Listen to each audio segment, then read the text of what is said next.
Usually when something's too good to be true, it normally is. But we've just picked up this little memory card which is 128GB for £8. It is a Netac A1 V30 memory card. Now I know there's a lot of fake memory cards out there, and like I say, normally when something's too good to be true, it usually is. But is this? The first thing we need to do is determine whether or not this memory card is actually a fake. We use the H2 Test W software to fill up the memory card to its full capacity, and the software will alert us if there is an issue.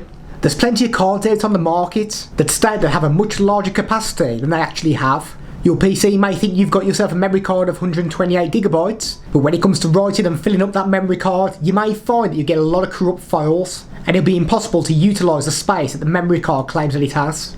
And it turns out that this Netac memory card is actually not a fake.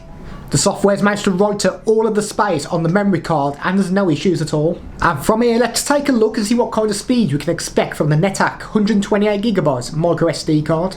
And we have the memory card in a USB 3 card reader that is connected to a USB 3 port on the PC.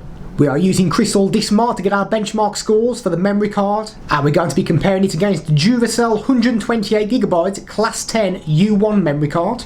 Our next memory card is the Toshiba exFAT 128GB Class 10 U3 memory card, and our final card is the Samsung Evo 128GB Class 10 U3 memory card. The benchmark scores throw up some interesting results. All the memory cards perform really well when it comes to the read speeds, but the Netac card performs extremely well in write speeds, and it's right up there with the Samsung Evo memory card. These benchmarks were done with each of the memory cards tested in our USB 3 memory card reader. We've now tested each of the cards using the inbuilt memory card reader on a laptop. This brings even faster results to all the memory cards, so maybe the USB memory card reader was causing a bottleneck.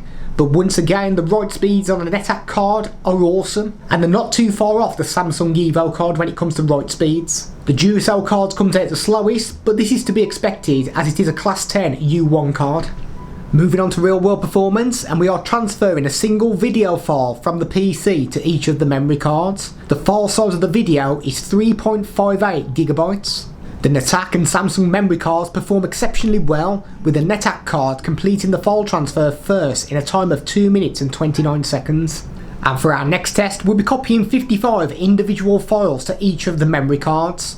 The total size of all the files comes to 372MB. The Netac card once again comes out on top with the quickest transfer rate. The Toshiba and the Samsung card is pretty much a photo finish, and the Duracell card comes in last place.